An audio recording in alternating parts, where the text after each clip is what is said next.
Bonsoir, comment nous y? Bienvenue sur Chanel Paula qui c'est organe officiel des nègres. Son Chanel qui est créé pour promouvoir l'éducation, la culture, la philosophie des Noirs. Pas oublier que nous-mêmes nous recevons en éducation occidentale et dans l'éducation occidentale là, yo pas parler nous d'origine, nous de culture, nous de qui est nous y. Est-ce que nous avions des grands philosophes ou des grands inventeurs noirs?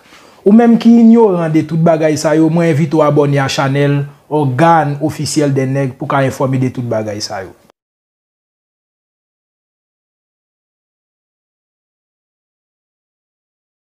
Et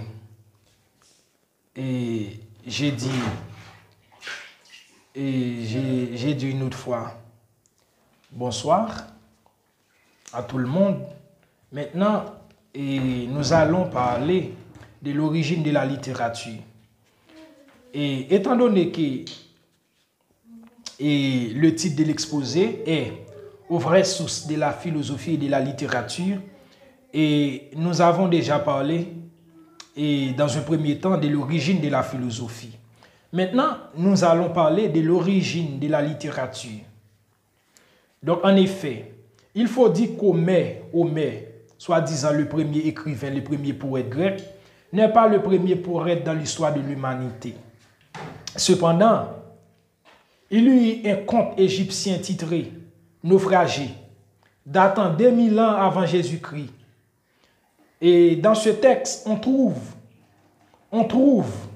des similitudes frappantes. Et on trouve la plus grande partie de la matière traitée et dans l'Odyssée et dans l'Iliade d'Homère, le poète grec, dans ce texte. Et c'est pourquoi nous devons admettre que l'Odyssée et l'Iliade sont un simple plagiat du conte appelé Naufragé, égyptien datant 2000 ans avant Jésus-Christ. Et on sait que dans les années 1280-1070, on trouve des poèmes d'amour écrits par des scribes égyptiens. C'est-à-dire, je vais vous faire comprendre que les styles, les genres littéraires ont été inventés par les nègres égyptiens, non par les Grecs. Donc, presque tous les styles littéraires existaient déjà en Égypte. Mais il y a un vil préjugé qui nous pousse à tout faire venir de la Grèce. Dès qu'on parle, en ouvrant la bouche, on parle de la Grèce, on dit ceci vient de la Grèce, cela vient de la Grèce. Cela est un préjugé. Donc, et cela, nous devons le corriger. Donc, en Égypte nègre, il y a un thème, il y a un mot qui se nomme Sebait. Et ce mot regroupe des genres littéraires tels que fables, contes, mythes, histoires, poésie. Et on sait que Séchat est la divinité de l'histoire. Et nous savons les 9 muses de la Grèce. Divinité de la poésie, de l'histoire, déesse de la poésie, de l'histoire. Mais nous ne savons pas la divinité de l'histoire égyptienne. Et toutes les divinités grecques viennent de l'Égypte. Donc, il y a un fabuliste de l'Égypte antique, c'est Mnéthier. Il a écrit un texte qui se nomme La souris et les chats. Et selon les recherches scientifiques, Ésope le reprit sous le titre de Le corbeau et le renard. Jean de La Fontaine le reprit sous le même titre. Donc, je n'ai pas de problème avec Jean de La Fontaine, parce que Jean de La Fontaine dit dans un texte, je chante les héros dont Ésope est le père. C'est-à-dire, il dit clairement, et il tire ses fables d'Ésope. Donc, ensuite, nous avons Cheikh Anta Diop qui écrit dans le livre dont nous avons déjà parlé, à savoir Nation Nègre et Culture. Et voici ce qu'a dit Diop. Le genre de fables typiquement nègres ou couchites, comme écrit les Normands, qui consiste à mettre des animaux en scène, a été introduit en Grèce par le nègre égyptien Ésope, inspirateur des fables de La Fontaine. Donc, ça, c'est une citation de Cheikh Anta Diop. Donc, ensuite, nous avons un document numérique titré « De la littérature des nègres ».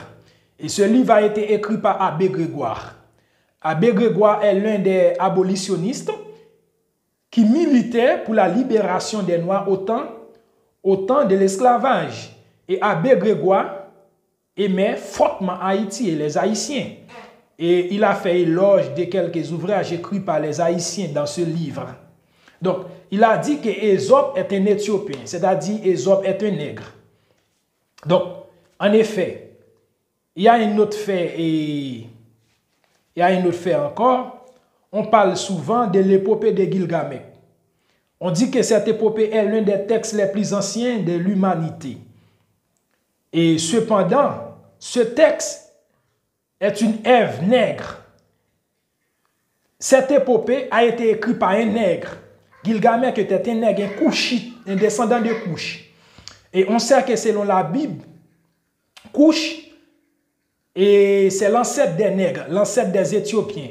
Et c'est pourquoi les anciens historiens grecs, et dans leurs écrits, ont l'habitude de dire, ont l'habitude d'écrire, Couche ou l'Éthiopien. Donc, et citer un extrait dans l'épopée Pouvoir, c'est qu'a dit Gilgamesh. Gilgamesh, dans cette épopée, a fait éloge de la race noire. Voici ce qu'a dit Gilgamesh. Père Enlil, seigneur des pays. Père Enlil, seigneur à la parole fidèle. Père Enlil, pasteur des têtes noires. Pasteur des têtes noires. C'est-à-dire, il a fait éloge des nègres dans son livre. Donc, il y a un autre fait surprenant. Il y a des hymnes et des psaumes qui ont été écrits par des anciens, par des philosophes égyptiens, par des écrivains égyptiens, par des sages égyptiens, vers 2700 ans avant Jésus-Christ.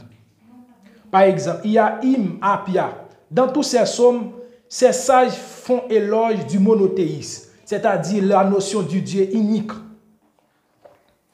Donc, voici un autre fait surprenant. On a l'habitude de dire que Sophocle est le premier qui a écrit des pièces de théâtre. Ce n'est pas vrai, c'est un mensonge, c'est une fausseté. Donc, il faut dire en effet, Sophocle n'est pas le père de l'art théâtral ou dramatique. Donc, il y a un grand sage égyptien nommé Ikénophrète. Ikénophrète est le père fondateur de l'art théâtral et de la mise en scène artistique. Il le nommait en langue Medounetche, c'est-à-dire la langue des anciens égyptiens, Bouennetche. Bouennetche, c'est le nom donné aux pièces de théâtre par Ikénophrète, le premier et le père fondateur de l'art théâtral. Donc, et ces pièces de théâtre sont encore visibles sur les murs du temple d'Abydos. Et ces pièces de théâtre datent 1900 ans avant Jésus-Christ, avant Sophocle. Donc, on a l'habitude de faire référence, de parler d'Antigone, de dire ceci, de cela, de Sophocle, d'Antigone. Maintenant, nous pouvons dire clairement que Antigone n'est pas le premier texte théâtral dans l'histoire de l'humanité. Et Sophocle n'est pas le père fondateur de l'art théâtral. Et c'est parce que nous avons été mal enseignés, nous avons été mal éduqués, nous avons été mal instruits. Et c'est pourquoi nous avons été dupés, nous avons été trompés par les Occidentaux. Donc, le père de l'art théâtral est Ikénophrète. 1900 ans avant Jésus-Christ. Et ces pièces de théâtre sont encore gravées sur les murs. Donc, il y a des nègres qui aiment interpréter les pièces de théâtre Antigone, de Sophocle et tant d'autres. Donc, maintenant, s'ils étaient des égyptologues, s'ils connaissaient la langue des anciens égyptiens, ils auraient imité, ils auraient fait rejouer ces pièces de théâtre gravées sur les murs des temples égyptiens. Donc, maintenant, nous les nègres, nous devons faire disparaître cette mentalité mimétique, cette mentalité qui nous pousse à haïr nous-mêmes, qui nous pousse à régner notre propre identité, qui nous pousse à régner notre propre œuvre scientifique dans l'histoire de l'humanité. Les œuvres des anciens nègres de l'Égypte, ce sont les œuvres des nègres, des noirs. C'est notre fierté, c'est notre patrimoine. C'est pourquoi nous devons revendiquer cela. Et ensuite, le conte des frères Grimm, dit Cendrillon, le conte des frères Grimm, dit Cendrillon, est un simple plagiat d'un conte égyptien appelé Déristate. Déristate, c'est un conte de l'Égypte antique. Et lorsqu'on lit ce texte, on trouve que le Cendrillon est un simple plagiat. Pour montrer même les histoires les plus fascinantes attribuées aux Occidentaux n'ont pas été inventées par les Occidentaux, mais tout ceci a été inventé par des nègres. Donc, voici un autre fait surprenant. J'espère que cela ne surprendra personne. Et j'espère que cela ne choquera personne. Et on sait que beaucoup de textes bibliques sont des plagiats. Sont des plagiats des écrits des anciens sages des nègres de l'Égypte. Même si on est chrétien, on doit être probe. Et la probité consiste à vous faire admettre la vérité telle qu'elle est. Quelle que soit la source de la vérité. Il faut admettre, noir sur blanc, que le psaume 194 de David est un simple plagiat du psaume ou du hymne à Aton, du pharaon, du philosophe, du sage Akhenaton. Donc, il faut admettre en passant que beaucoup de passages dans les livres des proverbes de Salomon sont des plagiats du livre de sagesse Amenhotep. Donc, il y a beaucoup des intellectuels qui ont fait déjà cette comparaison, qui mettent en parallèle le texte d'Amenhotep et le livre des proverbes de Salomon. Et donc, si nous maîtrisons la chronologie, la science qui réglemente l'histoire, on peut dire simplement, est-ce que Salomon vivait avant Amenhotep ou Amenhotep vivait avant Salomon? On peut dire aussi, est-ce qu'Akhenaton vivait avant David ou David vivait avant Akhenaton? Et l'auteur qui vivait avant, l'auteur qui vient en deuxième lieu, est celui qui plagiait le texte du premier. Donc, et je ne dis pas cela pour froisser les chrétiens, mais les chrétiens doivent admettre que certains des textes bibliques sont des plagiats des anciens textes, des anciens sages de l'Égypte. Ensuite, il y a des théologiens catholiques et dans un prolégomène, dans la tradition de la Bible Tob, qui dit clairement que les auteurs, les écrivains bibliques ont plagié de la tradition de l'Égypte antique. Donc, il y a un fait qu'on doit éclaircir. L'Occident, pendant longtemps, admet que seule la pensée grecque est une philosophie. Mais avec le temps, on admet que l'Inde, la Chine et l'Arabie, c'est-à-dire la Proche-Orient, ont des philosophes. Et on réunit l'Égypte et l'Afrique, berceau de la philosophie et des sciences. Nous avons un livre sous les yeux titré « Histoire universelle de la philosophie et des philosophes ». Si, un grand ouvrage, vous voyez? Histoire de la philosophie et des philosophes. Et donc, dans cet ouvrage, on parle de la philosophie de la Chine, régnée pendant longtemps, on parle de la philosophie de l'Inde, on parle de la philosophie de la Proche-Orient, c'est-à-dire l'Arabie. Donc, maintenant, mais on ne parle jamais de la philosophie nègre. Pour eux, le nègre n'a pas d'âme, le nègre n'a pas la capacité d'inventer la philosophie qui est la plus prestigieuse des sciences. Or, ce qui va à l'encontre de cette pensée, et nous savons que l'Inde, les premiers habitants de l'Inde furent des nègres, furent des noirs. et ses habitants furent appelés Dradiviens. Et les Dradiviens furent ceux qui créaient la civilisation de la vallée de l'Indus. Donc, et tous les systèmes philosophiques et religieux sont issus de ces nègres Dradiviens. Et ensuite, et Confucius, le plus grand maître à penser chinois, dit qu'il tint ses pensées des ancres de Chine.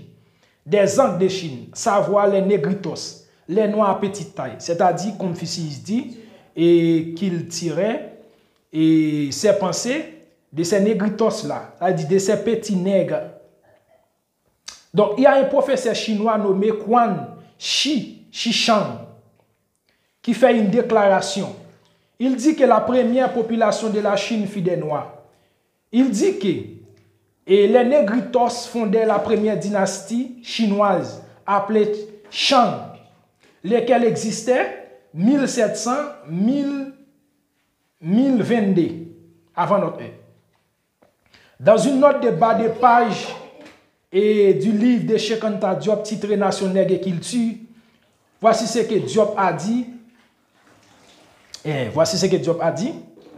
On s'accorde aujourd'hui à situer au 6e siècle non seulement les Bouddhas, mais tout le mouvement religieux et philosophique de l'Asie, avec Confucius en Chine, Zoroastre en Iran, ce qui confirmerait l'hypothèse d'une dispersion des prêtres égyptiens à cette époque, diffusant les doctrines en Asie. Ça, c'est ce qu'il dit Cheikh Anta Diop.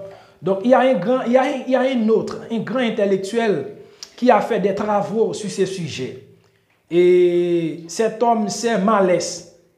Dans un livre publié, titré « Histoire générale de l'Inde », voici ce qu'a dit le grand écrivain Malès, écrivain de bonne foi. Korempe, et je lis pour vous, Korempe, dans son histoire du Japon, prétend que le Bouddha Sakya de l'Inde fut un prêtre de Memphis qui s'enfuit de l'Égypte dans l'Inde à l'époque de l'invasion de Cambyse, laquelle n'eut lieu que l'an 525 avant Jésus-Christ.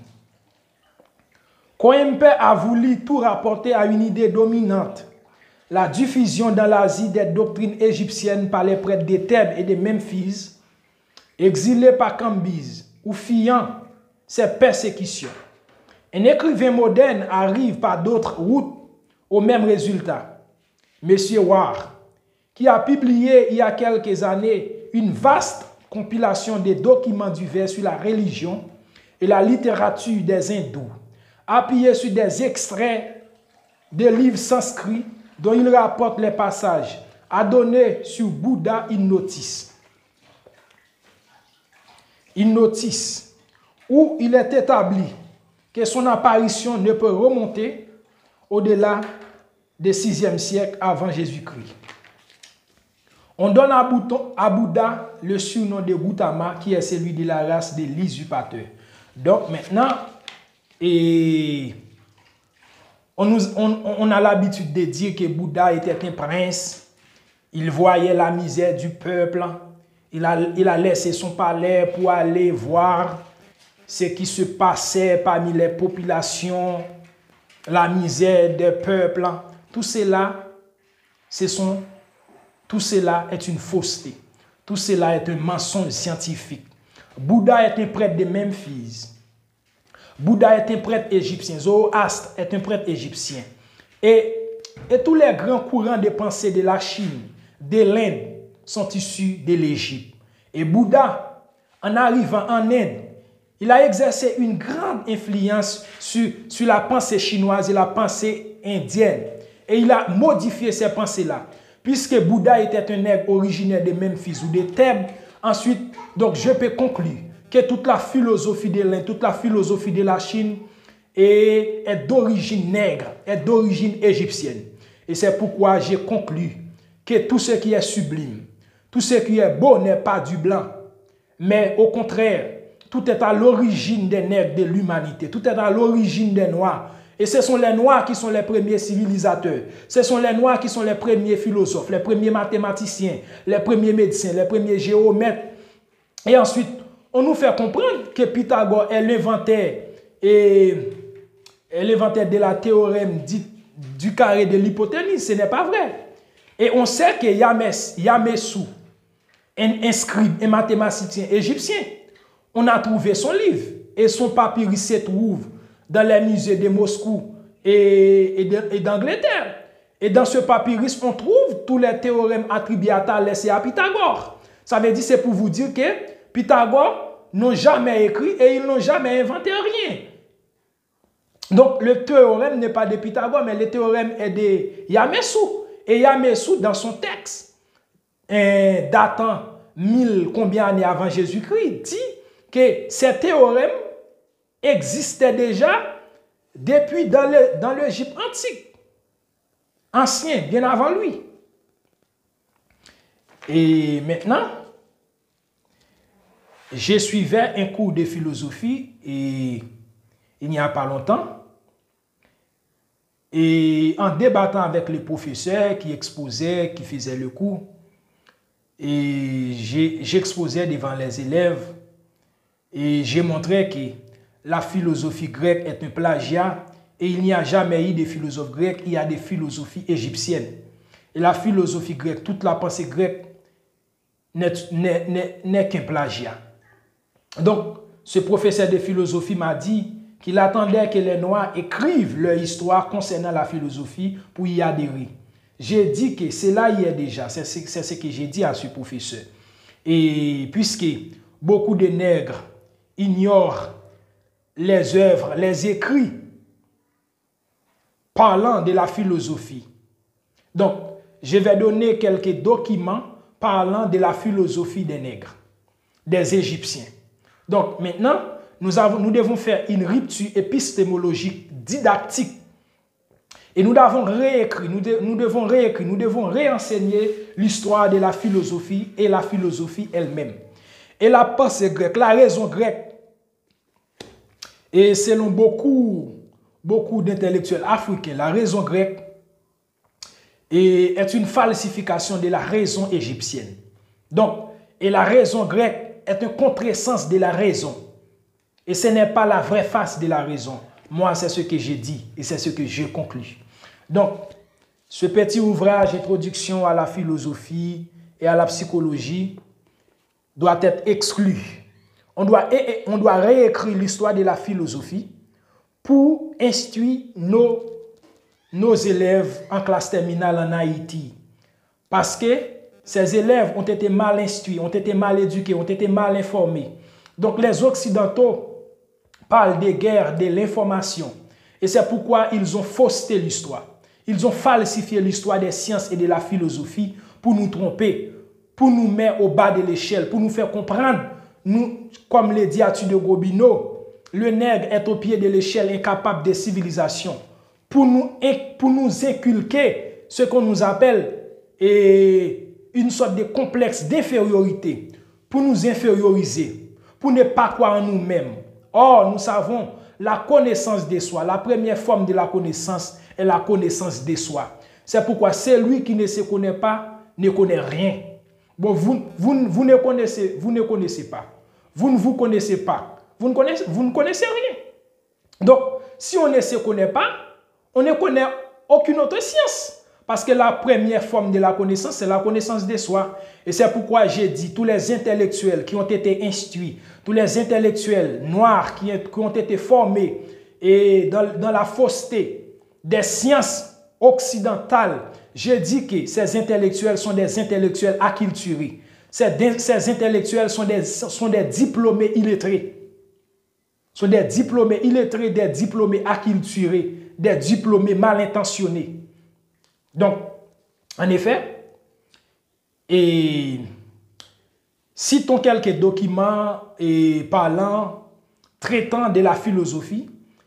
Non seulement ces documents parlent méthodiquement, chronologiquement, étape par étape de tous les philosophes nègres égyptiens de Nubie, mais ils parlent du système de la philosophie de l'Égypte et des Soudan méroïtiques, c'est-à-dire la Grande Éthiopie. Comme nous avons déjà dit, nous devons fonder notre civilisation nègre. Nous devons fonder notre système d'éducation en matière de philosophie, en matière de sciences, nous devons faire référence à la civilisation ou à la pensée égypto-nubienne. Comme l'occidental fait référence à la civilisation, à la pensée gréco-latine. Donc, voici quelques ouvrages traitant de la philosophie, méthodiquement, chronologiquement. Nous avons un document écrit par Molefi qui était à santé titré « D'Imhotep à Akhenaton, une introduction aux philosophes égyptiens ». Nous avons un autre document écrit par Mugabingo Bilolo et titré « Cosmo théologique philosophique de l'Égypte antique ». Nous avons l'héritage volé des grands intellectuels, professeur grec George Granville Mona James, et ce document a été écrit en anglais, et ce document a été traduit par Amma Mazama. Et en anglais, le titre du document est Stolen Legacy, et en français, c'est l'héritage volé. Ensuite, nous avons l'Afrique dans la philosophie, introduction à la philosophie africaine pharaonique, écrit par Yopo Keta Sommer. Ensuite, et professeur Théophile Obenga, le disciple le plus fidèle de Cheikh Anta Diop, a écrit la philosophie à l'époque pharaonique, tout un grand document. Non seulement ce document, mais le texte hiéroglyphique, et il met en parallèle le texte en français, la traduction. Et professeur Théophile Obenga a fait un autre travail encore sur la philosophie, et je ne me rappelle pas, je ne me souviens pas du nom de ce livre, mais ce livre parle de la philosophie d'Alexandrie. Donc, je ne me rappelle pas. Donc, maintenant, il n'y a pas d'excuses. Maintenant, j'ai dit trop. Je donne beaucoup de matière pour que les professeurs de philosophie en Haïti changent d'opinion. Et nous ne devons pas avoir honte du recyclage. Nous devons recycler pour mieux instruire notre peuple. Et si aujourd'hui, le politicien, lorsqu'il est président, lorsqu'il est sénateur, lorsqu'il est député, il n'a pas la capacité, il n'a pas assez de courage pour camper, pour se tenir debout en face du blanc, pour prendre des décisions en faveur de la nation, c'est parce que ces politiciens ont été mal enseignés, ont été mal instruits. Et pour moi, je ne condamne pas ces politiciens-là, mais je condamne les éducateurs, les professeurs qui ont mal instruit ces politiciens-là. C'est parce que ces politiciens n'ont aucune fierté de leur origine. C'est parce que ces politiciens ont été mal enseignés. Ils n'ont aucune fierté. Ils ne savent pas que la race noire a donné beaucoup de philosophes, beaucoup de grands hommes, beaucoup d'inventeurs dans ce monde. Et c'est pourquoi dans un prochain exposé, je vais parler non seulement des machines qui ont été inventées par des nègres, mais je vais parler d'autres choses. Maintenant, j'espère que cet exposé vous plaît. Et si cela vous plaît, n'hésitez pas d'abonner, liker, partager pour faire arriver ces connaissances que nous sommes en train de diffuser sur toute la population nègre à travers le monde. Pour que les nègres prennent du courage, pour que les nègres aient du courage pour camper ou pour se tenir debout en face de l'homme blanc pour prendre des décisions en faveur de son peuple. Merci.